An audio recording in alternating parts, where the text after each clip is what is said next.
ये वो वक्त था जब मक्का की गलियां जुल्म, खौफ और कशमकश से भर चुकी थीं। मुसलमानों और कुरैश के दरमियान कशीदगी बढ़ चुकी थी और हक व बातिल का ये इम्तिहान अपने उरूज पर था। लोग एक दूसरे के खिलाफ खड़े थे, दिलों में गुस्सा था और फजा में बेचैनी। ये वो लम्हा था जब तारीख का रुख बदलने वाला था। फिर एक रात मक्का की तारीकी में एक खामोश फैसला किया गया। नबी करीम सल्लल्लाहु अलैहि वसल्लम अपने करीबी साथी हजरत अबू बकर सिद्दीक रजी अल्लाह अन्हु के साथ बैठे थे। खामोशी थी, सुकून था, मगर आने वाला सफर बहुत अजीम था। और फिर वो वक्त आया जब मक्का छोड़ने का हुक्म हुआ। अंधेरे में खामोशी के साथ वो दोनों अल्लाह के हुक्म से अपने सफर पर निकल पड़े। एक ऐसा सफर जो सिर्फ हिजरत नहीं था बल्कि एक नई तारीख की बुनियाद था।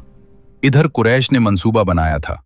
उन्होंने मुख्तलिफ कबीलों के लोग जमा किए और नबी करीम सल्लल्लाहु अलैहि वसल्लम के घर का मुहासरा कर लिया। रात की खामोशी में वो अंदर दाखिल हुए, मगर जो मंजर उन्होंने देखा वो उनके लिए हैरत का बाइस था। वहां एक शख्स आराम से लेटा हुआ था, मगर वो नबी करीम सल्लल्लाहु अलैहि वसल्लम नहीं थे। वो हजरत अली रजी अल्लाह अन्हु थे, जिन्होंने नबी करीम सल्लल्लाहु अलैहि वसल्लम की हिदायत के मुताबिक उस रात अपनी जगह ली थी ताकि दुश्मन धोखा खा जाए। कुरैश हैरान रह गए। उनको अंदाजा हो गया कि वो जिसे तलाश कर रहे थे वो पहले ही वहां से जा चुके हैं। और फिर वो गुस्से और बेचैनी में बाहर निकल आए और पूरे मक्का और सहरा में तलाश शुरू कर दी। वो हर तरफ दौड़ने लगे, पहाड़ों, रास्तों और सहराओं में। आखिरकार वो गारे सौर तक पहुंच गए।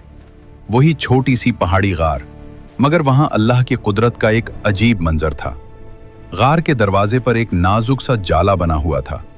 ऐसा महसूस होता था जैसे वहां काफी अरसे से कोई दाखिल ही नहीं हुआ। कुरैश ने जाला देखा, उनके दिलों में शक खत्म हो गया और वो वापस लौट गए, बगैर ये जाने कि जिसे वो तलाश कर रहे थे वो उसी गार के अंदर महफूज मौजूद थे। गारे सौर में सुकून था, खामोशी थी और अल्लाह की हिफाजत थी।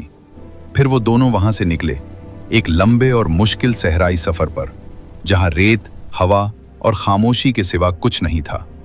लंबे रास्ते, थकी हुई रातें और उम्मीद भरी मंजिल, ये सफर जारी रहा, यहां तक कि दूर उफक पर एक नया मंजर जाहिर होने लगा।